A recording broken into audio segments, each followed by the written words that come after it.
గత 20 సంవత్సరాలుగా పేద ప్రజలకు ఎంతో ఉపయోగపడినటువంటి ఈ పని అడిగే హక్కు చట్టాన్ని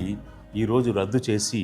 ఈ బీజేపీ కూటమి ప్రభుత్వం పెట్టుబడిదారుల పక్షాన ఉంటూ క్యాపిటలిస్టుల వైపు నుంటూ భూస్వాముల వైపు నుంటూ ఇంతవరకు 10% నిధులు రాష్ట్రాలు 90% నిధులు కేంద్రం ఇచ్చేటువంటి ఈ పథకంలో రాష్ట్రాల వాటాని 10 నుంచి 40కి పెంచి వాళ్ళపై అధిక భారాన్ని పెట్టడం అనేటువంటిది మరొక వైపు తీసుకుని వచ్చారు. కేంద్రం నుంచి చేసేటువంటి కేటాయింపులో బడ్జెట్ కేటాయింపుల్లో సీలింగ్స్ పెడుతూ నిధులను తగ్గిస్తూ మరొక వైపు రాష్ట్రాలు మీ సొంత నిధులతో ఈ పథకాలు కొనసాగించుకోండి, అదనంగా మీరు పని ఇవ్వాలనుకుంటే అని ఒకవైపు చెప్తున్నాయి. ఒకవైపు మా దగ్గర నిధులు లేవని అత్యంత ప్రాధాన్యత అంశాలైనటువంటి విద్యను వైద్యాన్ని కూడా ప్రైవేట్ పరం చేస్తూ పీపీపీ అని చెప్పేసి మేము మెడికల్ కాలేజీలు కూడా నిర్వహించలేమని చెప్తున్నటువంటి ఆంధ్రప్రదేశ్ ఎంతో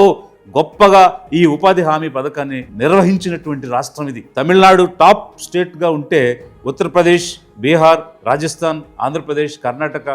తెలంగాణ ఇట్లా అనేక రాష్ట్రాలు చాలా గొప్పగా ఈ పథకాన్ని నిర్వహించినటువంటి రాష్ట్రాలు ఈరోజు ఇంత భారం ఏర్పడినప్పుడు